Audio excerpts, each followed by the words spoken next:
আমি বললাম, ভাই, আমি যা করছি তুই আমাকে তা করতে দে। আমি অনেক দিনের উপোস। তোর দুলাভাই আমাকে অনেক দিন ধরে কিছু দেয় নাই। আমি খুব ক্ষুধার্ত, আমি খুব পিপাসিত। ভাই, তুই আমাকে একটু শান্তি কর। আমি তোর কাছ থেকে একটু শান্তি চাই। সে বলল, আপু, আমি তোমার আপন ছোট ভাই। আমি বললাম, ছোট ভাই তো কি হয়েছে? জীবনে এমন কিছু মুহূর্ত আসে, তখন কে ভাই, কে বাবা, কে কাকা, তা ভাবার উপায় থাকে না। তখন একটি মাত্র জিনিস মানুষের বিবেকে কাজ করে, আর তা হলো একটু শান্তি। প্লিজ ভাই, কথা না বলে তুই আমাকে একটু শান্তি কর। অনেক দিন ধরে আমার মনটা অশান্ত হয়ে আছে। আমার ছোট ভাইকে বাচ্চা মনে করে আমি সুযোগ দিয়েছিলাম। তারপর আমার ছোট ভাই আমার সাথে যা করলো তা শুনলে বন্ধুরা, তোমাদের মাথা ঘুরে যাবে। বন্ধুরা, গল্পটি অনেক অনেক ইন্টারেস্টিং। গল্পটি শোনার জন্য তোমাদের সকলের প্রতি আমার বিশেষ অনুরোধ রইল। বন্ধুরা, তোমাদের নিকট আমার ছোট্ট একটি অনুরোধ, তোমরা দয়া করে আমার চ্যানেলটি সাবস্ক্রাইব করে আমাকে সাপোর্ট করবা।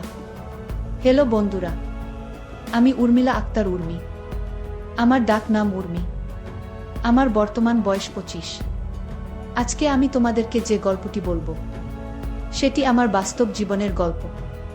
তখন আমার বয়স ছিল 19। আমি দেখতে অনেক সুন্দরী, লাবণ্যময়ী এবং আবেদনময়ীও ছিলাম বটে। আমার ফ্যামিলিতে শুধুমাত্র আমি, আমার ভাই এবং আমার মা বাবা ছিলাম। মোট সদস্য সংখ্যা ছিল 4 জন এবং আমি ছিলাম সবার বড়। আমার ভাই ছিল আমার ছোট, তার বয়স ছিল 15। আমার ছোট ভাইয়ের নাম সাগর। সে ক্লাস 10-এ পড়ত। সে দেখতে অনেক কিউট ছিল। আমি তাকে খুব ভালোবাসতাম এবং স্নেহ করতাম।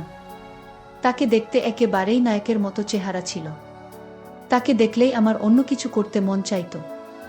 আমাদের পরিবারের সবাই খুব সুন্দর ছিল। আমি যেমন সুন্দরী ছিলাম, আমার ভাইও আমার মতোই সুন্দর ছিল। আমার মা বাবাও অনেক সুন্দর ছিল। আমার ছোট ভাইয়ের চেহারাটা এতই কিউট যে তাকে দেখলেই আমার আদর করতে মন চাইত। মাঝে মাঝে আমি আমার বিয়ের আগে বিভিন্ন অজুহাতে তার সাথে বিভিন্নভাবে মজা করার চেষ্টা করতাম। বিয়ের আগে মাঝে মাঝে সে আর আমি একসাথে থাকতাম। প্রায় আমি তার কাছে থেকে ভিন্ন কিছুর স্বাদ নেওয়ার চেষ্টা করতাম। সে তখন খুব ছোট্ট ছিল বিধায় খুব একটা বেশি বোঝত না। সে দেখতে অনেক সুন্দর হওয়ায় আমি তার প্রতি অনেক দুর্বল হয়ে গিয়েছিলাম, কিন্তু তা কখনো প্রকাশ করতে পারিনি। মনে মনে অনেকবার তাকে কাছে পেতে চেয়েছিলাম, তার সাথে ঘনিষ্ঠ হতে চেয়েছিলাম এবং তার কাছ থেকে অনেক ভালোবাসাও পেতে চেয়েছিলাম, কিন্তু কখনো সাহস হয়নি বলার। কারণ সে তো আমার ছোট্ট ভাই, যদি কাউকে বলে দেয়। যাই হোক বন্ধুরা, এভাবে কাটছিল আমার দিন। আমার যখন বয়স 19, তখন আমার বিয়ে হয়ে যায় আমার এলাকা থেকে অন্য একটা গ্রামে। আমার যেখানে বিয়ে হয় সেখান থেকে আমাদের গ্রামের দূরত্ব ছিল প্রায় 8 কিলোমিটার। বিয়ের পর আমি আমার শ্বশুর বাড়ি চলে যাই, সেখানে সংসার শুরু করি। প্রথম আমার স্বামী আমাকে অনেক ভালোবাসত। এমন ভালোবাসা দিত, মনে হয়েছিল যেন আমি স্বর্গে আছি। প্রথম যেদিন সে আমার কাছে আসতে চাইবে, তখন তো আমি খুব ভয় পেয়ে যাই, কারণ সে আমার থেকে বয়সে ছিল অনেক বড়। যেই কথা সেই কাজ। প্রথম দিন সে আমাকে এমন ভাবে দিয়েছিল, আমার কাছে মনে হয়েছিল যেন আমার দম বন্ধ হয়ে যাওয়ার মতো অবস্থা হয়েছিল। বিয়ের 2-1 মাস আমার খুব ভালোই লাগছিল। সে আমাকে খুব সুখেই রাখছিল, কিন্তু এই সুখ আমার আর বেশি দিন রইল না। আমার কপাল খুবই খারাপ ছিল যে আমার বিয়ের কিছুদিন পরেই আমার স্বামীর গোপন একটি রোগ ধরা পড়ে, যার কারণে আমার স্বামী আমার কাছে ঠিকমতো আসতে চাইত না, আমাকে ভালোবাসতে চাইত না। আমার প্রতি তার কোনো ফিলিংস কাজ করত না, আর মাঝে মাঝে আমার সাথে খুব খারাপ আচরণ করত। আমার স্বামীর এই আচরণে আমি খুব কষ্ট পেতাম। আমি জানি না সে কেন আমার সাথে এই রকম আচরণ করত।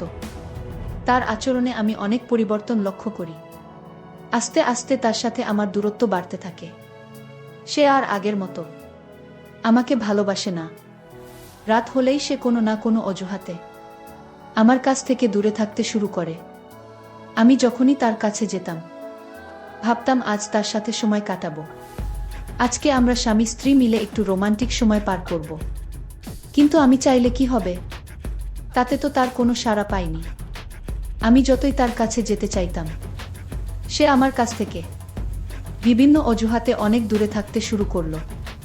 সে এখন আমাকে বিন্দু মাত্র সময় দেয় না। তার আচরণে এতটা পরিবর্তন দেখে আমি খুব বিস্মিত হই।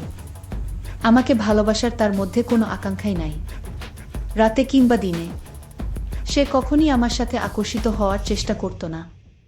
আমাকে সব সময় সে ইগনোর করতে শুরু করলো। তার এইসব দেখে আমার মনে অবস্থা আরো খারাপ হতে লাগলো। তারপরেও আমি ভাবলাম, যাক শত হলেও সে তো আমার স্বামী। আজ আমাকে ভালোবাসে না, কিন্তু কাল তো ভাসবে। একদিন আমি ভাবলাম, যেহেতু তার আমার প্রতি কোনো টান নাই, আজকে তাহলে আমি তাকে আমার প্রতি আকৃষ্ট করার জন্য তাকে আমি নিজেই উদ্বুদ্ধ করব। আজকে আমি তার কাছ থেকে আমার অধিকার আদায় করে নিব। সেদিন রাতে আমি অনেক চেষ্টা করার পরেও তার কাছ থেকে আমি কোনো রেসপন্স পাই নাই। সেদিন রাতে আমি অনেক কষ্ট পেয়েছিলাম। কষ্ট পেয়ে আমি চুপ করে আমার রুমের এক পাশে বসে আছিলাম। হঠাৎ টেবিলের মধ্যে একটি ডাক্তারি রিপোর্ট দেখতে পেলাম। রিপোর্টটি দেখে আমার মাথা ঘুরতে শুরু করলো। সেখানে পরিষ্কার করে লেখা ছিল যে আমার স্বামীর বিশেষ হরমোন একেবারেই শেষ হয়ে গেছে। সে আর কোন দিন আমাকে সুখ দিতে পারবে না। রিপোর্টটি দেখে আমি যে কি করব বুঝে উঠতে পারছিলাম না। কারণ আমার স্বামীর বিশেষত্ব নষ্ট হয়ে গেছে। এখন আমি কোনো আশায় থাকব? কিভাবে আমি তার সংসার করব? তার যে সমস্যা, সে তো আর কোনো দিন আমাকে সুখ দিতে পারবে না। আমি আমার জীবনের কথা ভাবতে ভাবতে অনেক কান্না করছিলাম। এখন আমার কি হবে? কারণ আমার সবে মাত্র জীবন শুরু। স্বামীর ভালোবাসা, আদর, সোহাগ ছাড়া আমি কিভাবে থাকব? স্বামীর আনন্দ, সুখ না নিয়ে আমি কোনোভাবেই থাকতে পারবো না। এই ভেবে আমি অনেক কান্না করতে থাকি, কিন্তু কাউকে কিছু বলতে পারি না। মনে মনে ভাবলাম, এভাবে আমি আর স্বামীর সংসার করব না। যেই স্বামী আমার মন বোঝে না, যে আমাকে ভালোবাসা দিতে নাই পারুক, অন্ততপক্ষে মনের একটু শান্তি তো দিবে। তাই স্থির করলাম, আমি আমার বাপের বাড়ি চলে যাব। তারপর একদিন আমার ছোট্ট ভাই আমাদের শ্বশুর বাড়িতে আসে বেড়াতে। বেড়াতে এসে দেখে আমার ছোট্ট ভাই আমার মনের অবস্থা একেবারেই খারাপ। আমি বললাম, আপু তোমার কি হয়েছে?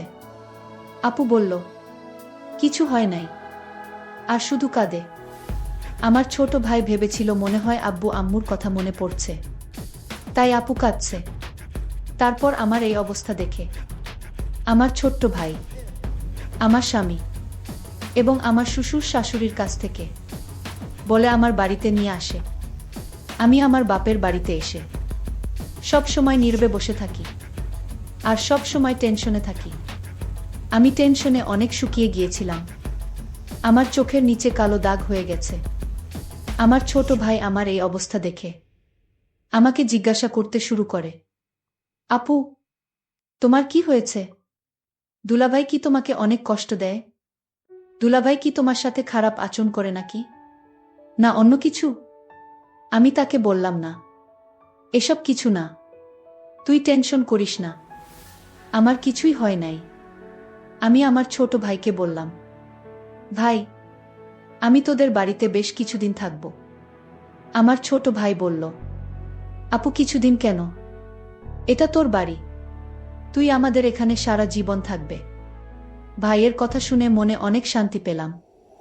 মনে চিন্তা করলাম, আমার ভাই যেহেতু আমার জন্য পাগল, আমি আমার স্বামীর কাছ থেকে যা পাইনি আমি আমার ভাইয়ের কাছ থেকে তা নেব। ভাইয়ের সরলতা, মিষ্টি ব্যবহার, উদারতা যেন আমাকে অনেক পাগল করে ফেলছে। আমি যে অনেক দিনের ক্ষুধার্ত। একদিন বিকেলে ছাদে বসে ভাবছিলাম, আমার কি হবে এখন? আর কান্না করেছিলাম।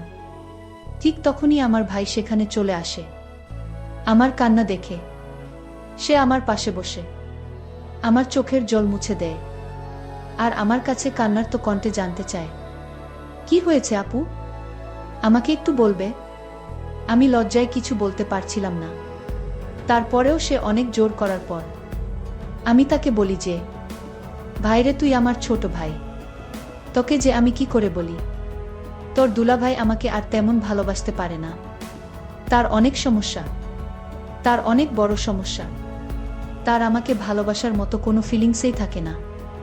সে আমাকে কোনোভাবেই কোনো তৃপ্তি দিতে পারে না। সে আমাকে কোনোভাবেই সুখী করতে পারে না।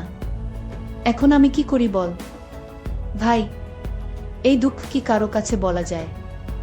আমার মুখ থেকে এই রকম ধরনের কথা শুনে আমার ভাই প্রথমে একটু চুপ হয়ে যায়। আমার ছোট ভাই যদিও বয়সে আমার থেকে ছোট, তার বয়স প্রায় 16-17 কাছাকাছি। সে সব বোঝে। সে কিছুক্ষণ চুপ করে থাকার পর বলল, আপু, দুলাভাইকে ডাক্তার দেখাও। আমি বললাম, অনেক ডাক্তার, কবিরাজ সব দেখিয়েছে, কিন্তু কোনো কাজ হয় নাই। বিয়ের আগেও নাকি তার এই রকম সমস্যা ছিল। তারপর অনেক ডাক্তার দেখিয়ে সে কোনো রকম ভালো হয়েছিল, কিন্তু ডাক্তার বলে দিছিল যে আপনার যদি পরবর্তীতে এই রকম সমস্যা হয় তাহলে আর ভালো হওয়ার সম্ভাবনা নেই। আমি আমার ছোট ভাইকে বললাম, ভাইরে, সে আর কোনোদিনও আমাকে সে সুখ দিতে পারবে না। আমার কথা শুনে তারও মন খারাপ হয়ে গেল। আমি মনে মনে ভাবছিলাম, এই সুখ এবং ভালোবাসা যদি আমি আমার ভাইয়ের কাছ থেকে পাই তাহলে অনেক ভালো হবে। তাই আমি একটি পরিকল্পনা করে কান্না করতে করতে আমি তাকে ধরার চেষ্টা করলাম। সে একটু লজ্জা পেল, কিন্তু কিছু বলল না। সে আমাকে বলল, দেখো আপু, তুমি এত টেনশন করো না, দেখি কি করা যায়। তার এই কথা শুনে আমি বললাম, কি আর দেখবে তুমি? আমার এই সুখ কি তুই এনে দিতে পারবে? আমি এভাবে থাকতে পারবো না। স্বামীর ভালোবাসাটা আমার খুব জরুরি। ভাই, তুই এসব বুঝবে না। এভাবে থাকতে আমার অনেক কষ্ট হয়। সে আর কিছু না বলে আমাকে নিয়ে নিচে চলে আসে নাস্তা করার জন্য। আমরা নাস্তা করলাম এবং অনেক গল্প করলাম। আমি মনে মনে ভাবছিলাম, আমার ভাই হয়তো আমাকে নিয়ে কিছু ভাবতে শুরু করেছে। তাই আমি অনেক আনন্দ পেলাম। এরপর থেকে আমি আমার ভাইয়ের কাছাকাছি থাকতে শুরু করলাম। রাত হলে সে আমাকে সান্ত্বনা দেওয়ার জন্য সে আমার কাছে থাকত। আমি তো আমার ভাইকে ছোট্ট বাচ্চা মনে করতাম, আর সেও আমার কাছাকাছি থাকতে পছন্দ করত। প্রতিদিন রাতে আমি আর আমার ছোট ভাই একসাথে ঘুমাই, কিন্তু আমার তো রাতে ঘুম আসতো না। শুধু চোখে মনে অন্য কিছুর বাসনা। চোখের আমার পাশে আমার আপন ছোট ভাই শুয়ে রয়েছে। মাঝে মাঝে তার প্রতি লোভ চলে যায়। ভাইয়ের টকবেগে যৌবন প্রতি আমার লোভ চলে যায়। মনে হচ্ছে যেন আমি মোম আর সে আগুন। তার পাশে শুইতেই আমি যেন গলে যাচ্ছি এবং তাকে বারবার ছোঁয়ার চেষ্টা করছি। বাট মনের মধ্যে কিছুটা ভয়ও করছিল। কিছুক্ষণ পর আমি অনুভব করলাম আমার ছোট ভাই ঘুমিয়ে পড়ল, কিন্তু আমার তো ঘুম নাই। যখন অনুভব করলাম সে ঘুমিয়ে পড়েছে, তখন আমি তাকে নিয়ে এক অন্যরকম অনুভূতি নেওয়ার চেষ্টা করলাম। আমি যখন তাকে নিয়ে অন্যরকম কিছু করছিলাম, তখন আমি লক্ষ্য করলাম সে ঘুম থেকে উঠে গেছে। সে ঘুম থেকে উঠে বলল, আপু, তুমি আমার সাথে কি করছো? আমি বললাম, ভাই, আমি যা করছি তুই আমাকে তা করতে দে। আমি অনেক দিনের উপোস। তোর দুলাভাই আমাকে অনেক দিন ধরে কিছু দেয় নাই। আমি খুব ক্ষুধার্ত, আমি খুব পিপাসিত। ভাই, তুই আমাকে একটু শান্তি কর। আমি তোর কাছ থেকে একটু শান্তি চাই। আমি বললাম, আপু, আমি তোমার আপন ছোট ভাই। আমি বললাম, ছোট ভাই তো কি হয়েছে? জীবনে এমন কিছু মুহূর্ত আসে, তখন কে ভাই, কে বাবা, কে কাকা, তা ভাবার উপায় থাকে না। তখন একটি মাত্র জিনিস মানুষের বিবেকে কাজ করে, আর তা হলো একটু শান্তি। প্লিজ ভাই, কথা না বলে তুই আমাকে একটু শান্তি কর। আমার ছোট্ট ভাইকে আমি বাচ্চা মনে করে তার সাথে আমি একটু রোমান্টিক করতে গিয়েছিলাম। সে যখন প্রথম আমার ওখানে আক্রমণ করেছিল, তখন আমার কাছে মনে হয়েছিল আমার দম বন্ধ হয়ে যাচ্ছিল। আমার মনে হয়েছিল একটি প্রলয়ঙ্কারী ঘূর্ণিঝড় বয়ে গিয়েছিল। আমার সব কিছু ধুমড়ে মুচড়ে ফেলেছিল। সেদিন সে আমাকে অনেক সুখ দিয়েছিল বন্ধুরা। তার কিছুদিন পর বন্ধুরা, আমি আমার স্বামীকে ডিভোর্স দিয়ে দেই এবং আমি আমার ছোট্ট ভাইকেই স্বামীর মতো গ্রহণ করতে থাকি। বন্ধুরা, যে স্বামী না পারে কোনো মনের সুখ দিতে, না পারে অন্য কিছু, তার সাথে তো আর যাই হোক কেন সংসার হয় না। সবকিছু বাদ দিয়ে বন্ধুরা, এখন আমি আমার ছোট ভাইকেই সবার অন্তরালে স্বামী রূপে গ্রহণ করে নিলাম। আমি জানি না আমার এই জীবন কতদিন চলবে। বন্ধুরা, আমি ভুল করছি না, স্টিক করছি, তা অপানাদের উপর ছেড়ে দিলাম। নিশ্চয় আপনারা কমেন্ট করে জানাবেন। বন্ধুরা, আজকে এই পর্যন্তই। আবারও আসবো তোমাদের মধ্যে নতুন কোনো ভিডিও নিয়ে। ভিডিওটি যদি তোমাদের ভালো লাগে তাহলে একটি লাইক দাও। প্রতিদিন আমি তোমাদেরকে একটা করে নতুন গল্প উপহার দিব, তাই তোমাদেরকে অনুরোধ করে বলছি, তোমরা যদি এই রকম ধরনের ইন্টারেস্টিং গল্প পেতে চাও তাহলে দয়া করে আমার চ্যানেলটি সাবস্ক্রাইব করো। পরিশেষে তোমাদের সকলের সুস্বাস্থ্য কামনা করি। ভিডিওটি দেখার জন্য তোমাদের সকলকে অসংখ্য ধন্যবাদ।